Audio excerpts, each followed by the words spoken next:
start the third session on Yoga Vasishtha and Ashtavakra Gita with an invocation. So shall we take a deep breath in?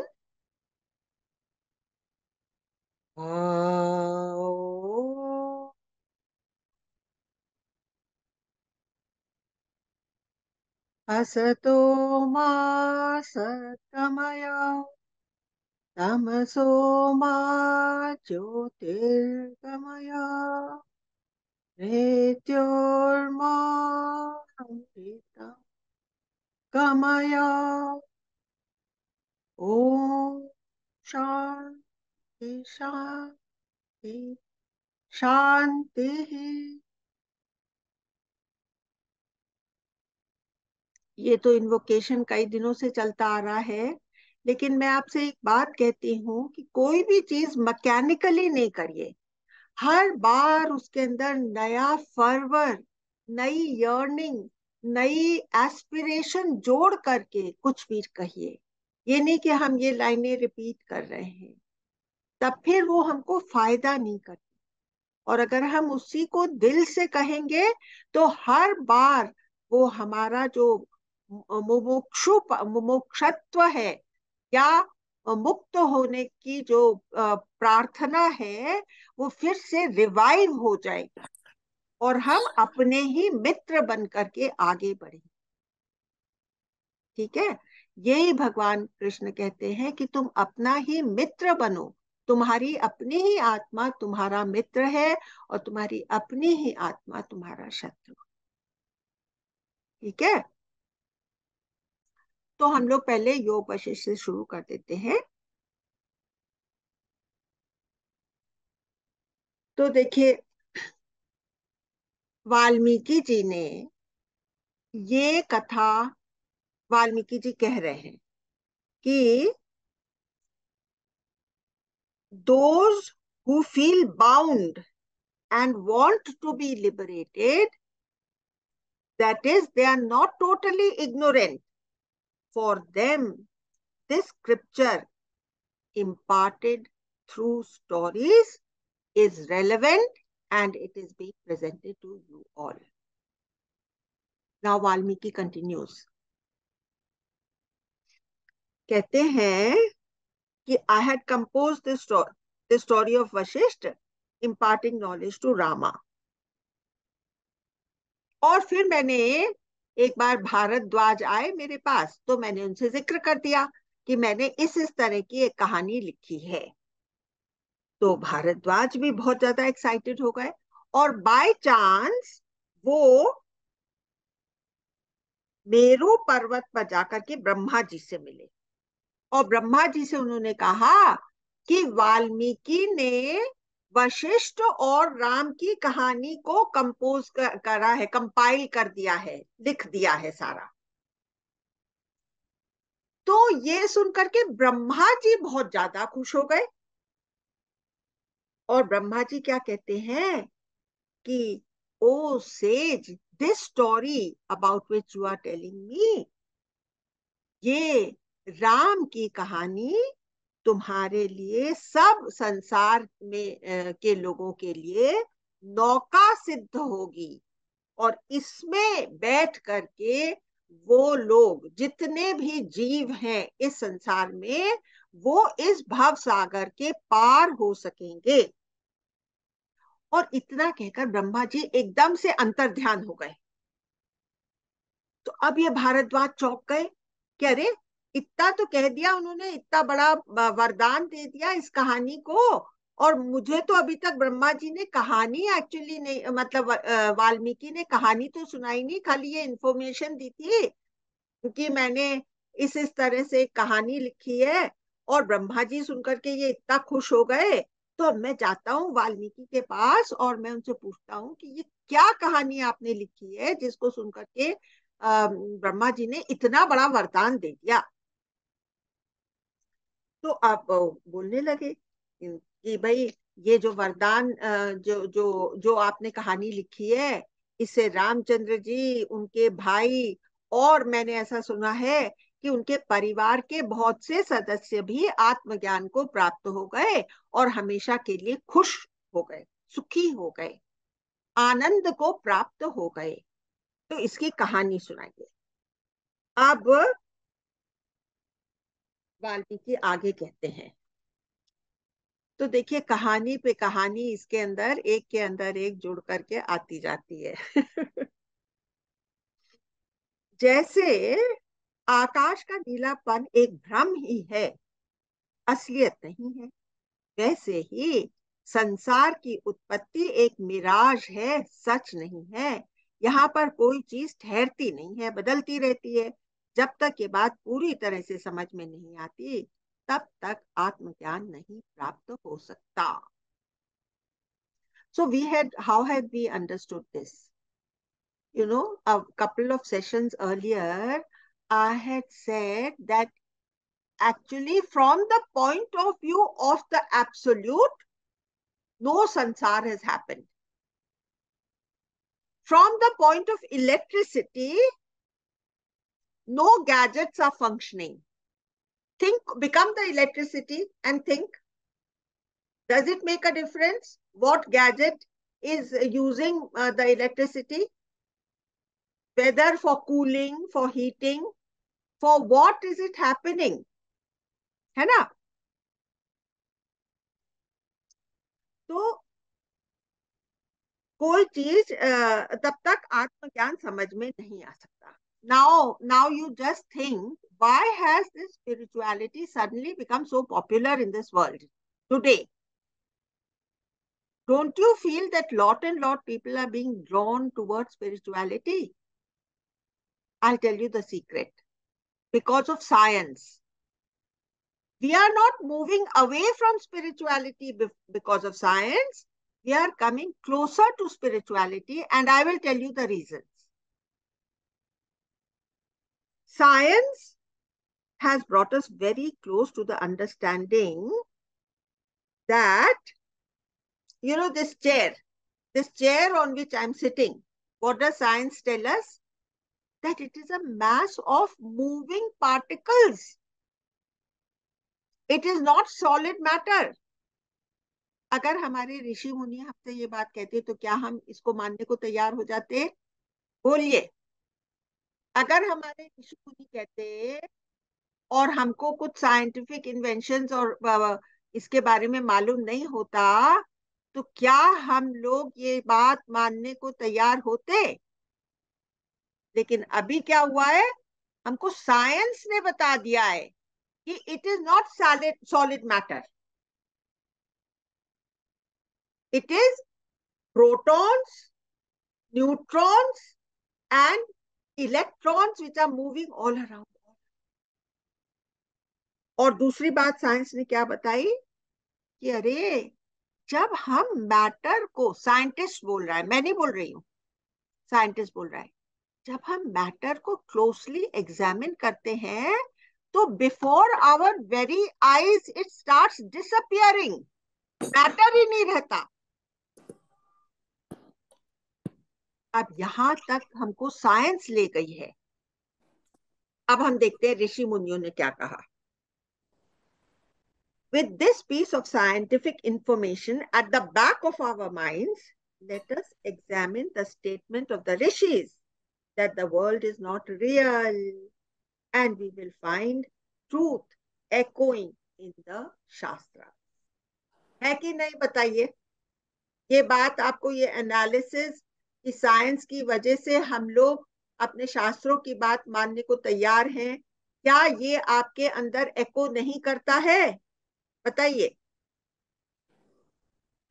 Yes, अमला जी, करता है, यही सोच के कि science अगर इसको सच मान रही है तो ये सच है.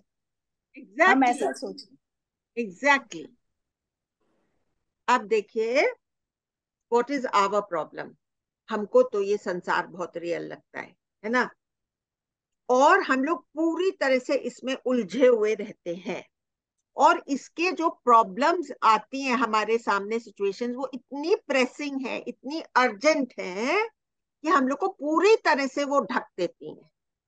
We become overpowered with our situations in life. लेकिन ये बात सच्ची नहीं है. अगर हम लोगों को आज डॉक्टर ने बता दे, अगर हम लोग को बता दे, अरे तुम्हारे तो एक ऐसी डिजीज हो गई है, तुम्हारे पास 3 दिन का समय है, 4 दिन का समय है, उसके बाद तुम रहोगे नहीं। तो जितनी हमको प्रेसिंग प्रॉब्लम्स लगती थी, वो सब हम एक तरफ छोड़ देंगे और 2-3 चीजों के ऊपर कॉन्सेंट्रेट करेंगे, मेन मेन बातें, है कि नहीं बताइए? तो हम ही लोग खुद उसको छोड़ने को तैयार हो जाएंगे, है ना? इसका मतलब कि वो प्रेसिंग नहीं है। अब मैं आपको एक स्टोरी सुनाती हूँ of a woman who had a very she had gone into the mouth of death and then she had been reclaimed on the operation table. तो उसको वो अनुभव हो गया था, क्लोजनेस, जैसे कि अनुपमा जी ने अपना भी अनुभव बताया था। So she was almost gone and then she came back. After that, there was a major change in her attitude towards life. Her children stated that whenever there was a heated discussion about property matters and family disputes, she would quietly get up and move away from the scene of quarrel.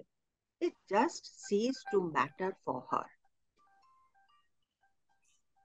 हम लोग के लिए भी ये एकदम सच है कि जो हमको प्रॉब्लम्स आज बहुत ही प्रेसिंग और इम्पोर्टेंट लगती हैं, अगर हम कोई ऐसी लाइफ थ्रेटनिंग सिचुएशन फेस करें तो वो बहुत सी उसमें चीजें बेकार की लगने लगी। अब the Shastras tell us that the world will exist until there are desires in us. Now the woman had, because she had had such a close shave with death, she had dropped so many desires in her life because she realized the futility of it. कि मेरे सारे सामान इकट्ठा करने, property इकट्ठा करने से फायदा क्या है? एक ना एक दिन मुझे सब छोड़ करके चले जाना, ठीक है ना? So I don't want to have anything to do with these things because anyway they are going to be left over here only. Now I want to tell you, to be liberated, we have to move away from two things. One thing is desire, and the other thing is the mental conditioning. Now, this mental conditioning, this is of two types, pure and impure. Impure is the cause of birth. Pure one liberates us from birth. Impure में ego sense emerge हो जाता है, मैं मेरा शुरुआत हो जाती है, और सर्वाइवल की चिंता, लोभ, पैसा ही भगवान बन जाता है, क्योंकि मुझे अपने सर्वाइवल के लिए पैसा बहुत जरूरी लगने लगता है। और मैं इतना देखिए, भगवान ने थोड़ा सा सर्वाइवल इंस्टिंक्ट प्लांट कर दिया है इस बॉडी के अंदर, जो कि उसकी क्रिएशन, परमात्मा की क्रिएशन डिस्ट्रॉय नहीं हो जाए। लेकिन हम लोगों ने उस सर्वाइवल इंस्टिंक्ट को बहुत बड़ा बना लिया है। हाँ, जैसे जैसे हमें महसूस होता है कि सब तो इधर ही रह जाने वाला है, कुछ साथ नहीं जाएगा, तो हमारी हवस शांत होने लगती है। फिर हमारे प्रियजनों से भी हम लोग को बहुत धक्के लगते हैं। हम जब बहुत धक्के प्रियजनों से लगते हैं, तब हमको लगता है, अरे ये रिलेशनशिप्स भी क्या है, मुझे let me look for some permanent peace and happiness. होता है कि नहीं बताइए? परमानेंसी, लास्टिंग लास्टिंग हैप्पीनेस चाहिए। मैंने तो अपने प्रियजनों के अंदर ही लास्टिंग हैप्पीनेस ढूंढने की कोशिश करी थी, लेकिन प्रियजन तो ऐसे वैसे निकल गए। तो अब हमें लगता है कि late me look for something that is lasting, of a permanent nature, permanent kind of happiness. तब हम अंतर्मुखी होते हैं और हमारे जीवन में स्पिरिचुअलिटी के लिए जगह बनती है, और हमारे डिजायर्स के जो बीज हैं, which will sprout up and become so big, वो बीज सूखने लगते हैं। हे pure aspiration, pure mental conditioning रहती है जो नाम मात्र की बचती है। यह प्योर ईगो लिबरेटेड बीइंग्स में भी होती है, जो जीवन मुक्त हो जाते हैं ना, उनके अंदर भी द प्योर एस्पिरेशन रिमेन।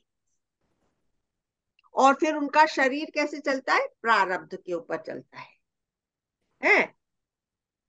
अब ये तो हो गया कि थोड़ा सा प्रिल्यूड की तरह से, थोड़ा सा इस हमारे अपनी समझ खोलने के लिए। अब I let us link it to the story where we had left it.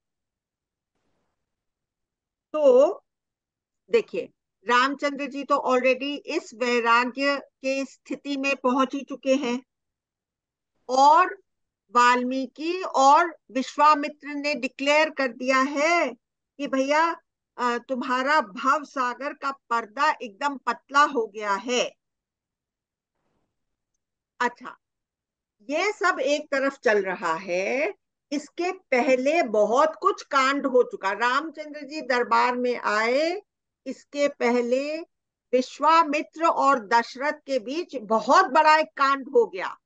वो तो आप लोगों को अभी तक बताया नहीं, तो वो आप लोग पहले समझ। तो विश्वामित्र आए और कहने लगे कि हे राजन, मुझे आपकी सहायता की जरूरत है, क्योंकि जंगलों में बहुत से राक्षस हैं। वो हमारी सब पूजा और यज्ञों में विघ्न पैदा कर रहे हैं, और हम लोग एक भी पूजा और यज्ञ पूरा नहीं कर पाते हैं, उसके पहले ही वो लोग तहस नहस कर देते हैं। और आप देखिए, आपके ऊपर ये रिस्पॉन्सिबिलिटी तो है कि आप नेगेटिव शक्तियों को कंट्रोल में रखें, और आप आश्रम वगैरह की गतिविधियों को सुचारू रूप से कायम रखें, क्योंकि आप यहाँ के राजा हैं। लेकिन मैं आपको आसान तरीका बताता हूँ। आप जो है ना, रामचंद्र को मेरे साथ भेज दीजिए। वो रामचंद्र में इतनी लायकी है, वो अकेले ही इन सब लोगों को हैंडल कर लेगा। तो और हम और देखिए, आप ये मत समझिए कि रामचंद्र को मेरे साथ में भेजने से झिझकिए नहीं। कोई उसके ऊपर अनिष्ट नहीं आएगा। मैं उसको इतने वरदान दे दूंगा कि आपका यश तो दूर दूर फैल जाएगा। तो आप रामचंद्र को मेरे साथ भेज दीजिए, और जिस क्षण आप कह देंगे कि आप तैयार हैं, मैं मान लूंगा कि राक्षसों से हमारा निवारण हो गया।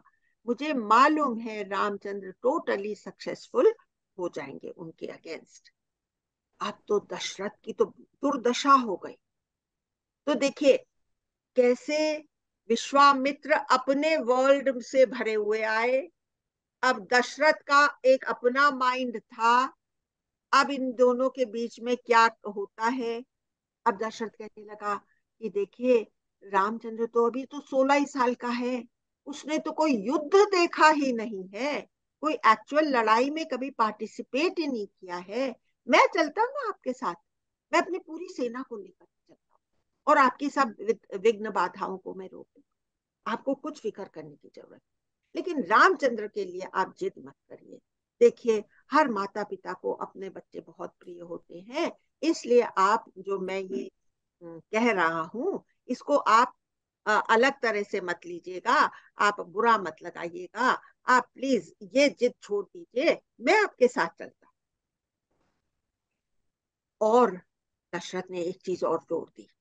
मेरे मन में एक शंका उठ गई कि अगर रावण उन राक्षसों के पीछे है जो आपके यज्ञों में विघ्न बाधा डालते हैं, तो रावण तो ऐसी एक नेगेटिव शक्ति है जिसे सारे देवता भी डरते हैं। और संसार में फ्रॉम टाइम टू टाइम इतनी बड़ी नेगेटिव शक्तियां आती हैं जिनके आगे सब लोग के हाथ पैर फूल जाते हैं, और उनको झेलना ही पड़ता है। और एक ना एक दिन समय आता है जब वो लोग खुद ही मर जाते हैं, तब ही संसार को उनसे छुटकारा मिलता है। तो फिर आप रामचंद्र को इस पचड़े में मत फंसाइए, मैं चलता हूँ। आप तो विश्वामित्र आग बबूला हो गए।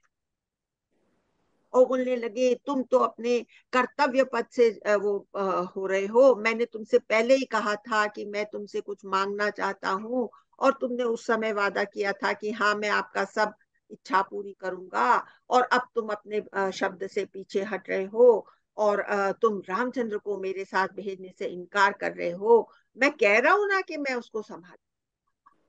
जो आपस में उन लोगों की वो क्वारल शुरू होती है, वशिष्ठ को बीच में पढ़ना पड़ा, और उसने किसी तरह से उन लोगों को शांत किया। इस बीच रामचंद्र जी आ गए कोर्ट में, और वो अपना विषाद कहने लगे। पहले तो उनको कोर्ट में आना पड़ेगा कि नहीं रामचंद्र जी को। अब आ गए थे रामचंद्र जी, और उनका विषाद योग का सारा किस्सा जो कि आप लोग सुन चुके हैं, और उसके बाद आप शुकदेव का उपाख्यान भी सुन चुके हैं।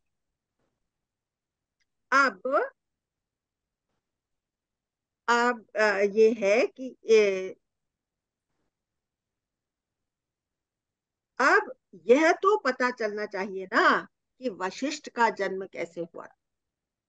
ये वशिष्ठ कौन है? अब देखिए, हम लोग कोई भी अपने चीफ गेस्ट को बुलाते हैं ना कोई भी फंक्शन में, तो हम हमेशा एक इंट्रोडक्शन देते हैं। तो इंट्रोडक्शन क्या देते हैं कि फलाने कॉलेज में पढ़ा था, फिर उसके बाद इस यूनिवर्सिटी का डीन रहा था, फिर उसने इधर इधर आ जाकर के आश्रम खोले। इस तरह की बातें सुनने के बाद मुझे हमेशा लगता था कि why do they waste time over the introduction? But if there was no introduction, then the words which come from that person will not have the same effect on my heart. That is why the introductions are necessary. So now we must know कि वशिष्ठ को ये कहानी कहाँ से मिली जो उसने रामचंद्र को बताई। After all, why should I assume that Vashishtha is qualified? So now we need to know how Vashishtha got his qualification, और who this Vashishtha is. You understand? तो अब ये वाली कहानी आज आप सुन रहे हैं। This is the fourth story which is called Vashishtha का जन्म और उसकी एनलाइटनमेंट। तो इसके लिए हमको कहाँ जाना पड़ेगा? ब्रह्मा के पास जाना पड़ेगा, और ब्रह्मा की रचना, सृष्टि की रचना। तो by then Brahma had completed his creation, okay, and he had very skillfully set it in this चक्कर of karma, कि मुझे हर समय हर एक के साथ इंटरफियर नहीं करना पड़ेगा। कर्म जो है अपना कॉज इफेक्ट लेकर के आए हैं, और उसमें सब लोग बंधे रहेंगे, और अपने आप ये सृष्टि चलती। थोड़े दिनों के बाद उन्होंने क्या देखा ब्रह्मा जी ने, कि लोग तो बेचारे इतना त्राही त्राही कर रहे हैं, इतने पहले गलत काम करते हैं, फिर इतने दुख उनके ऊपर टूट पड़ते हैं, फिर वो लोग बिल्कुल हैरान हो जाते हैं। और ब्रह्मा जी को बिल्कुल अच्छा नहीं लगा कि लोग इतने ज्यादा सफर कर रहे हैं। तो ब्रह्मा जी के मन में आया कि अरे इनके लिए कोई साधन होना चाहिए बाहर निकलने का।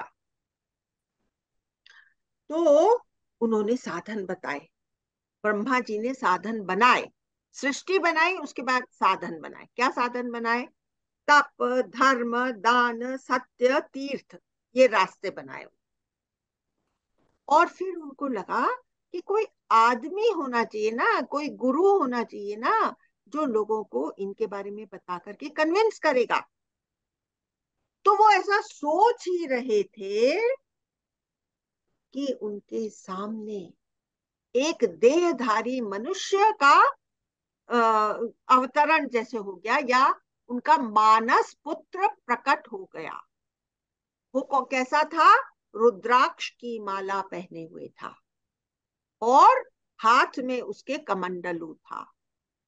तो ये कौन था? Vashishtha himself. So who was Vashishtha? He was Brahma ji's मानस पुत्र,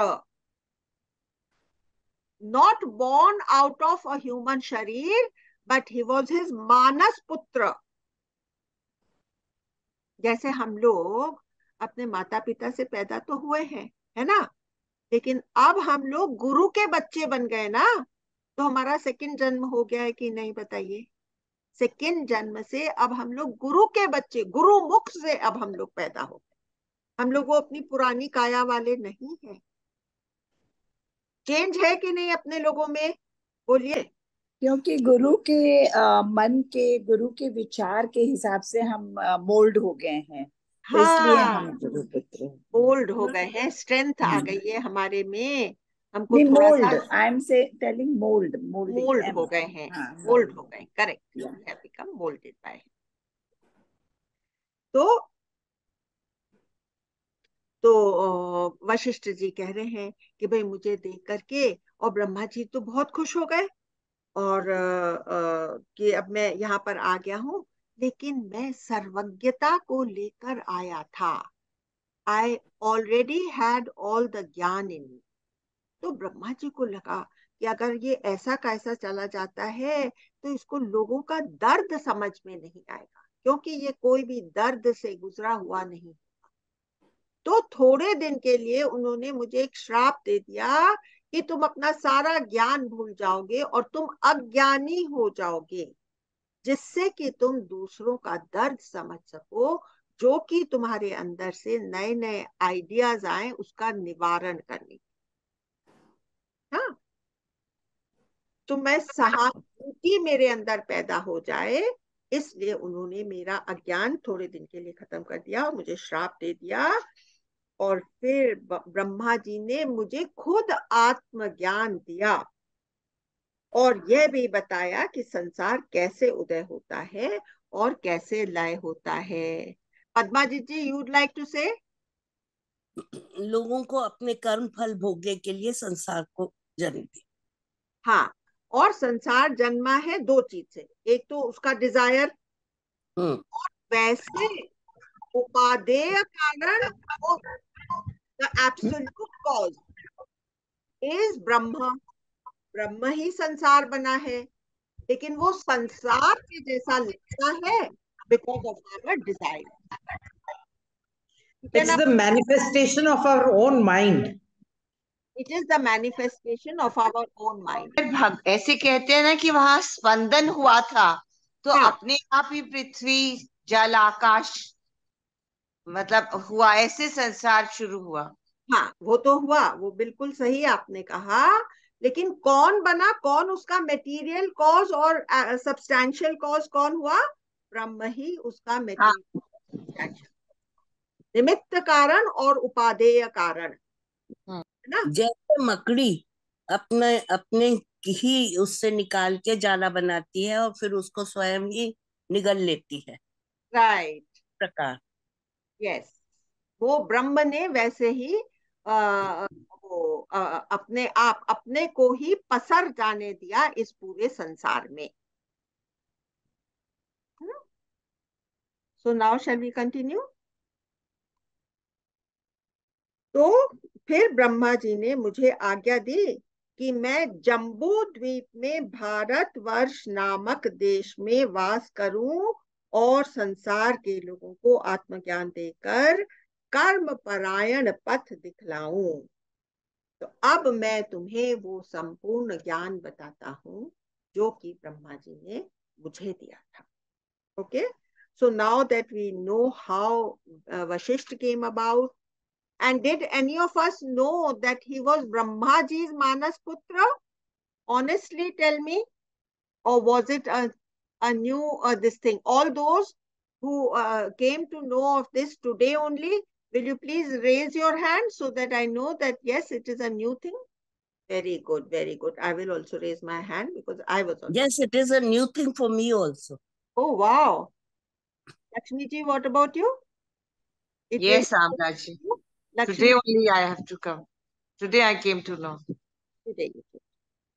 Okay, so we end our Yoga Vashisht over here.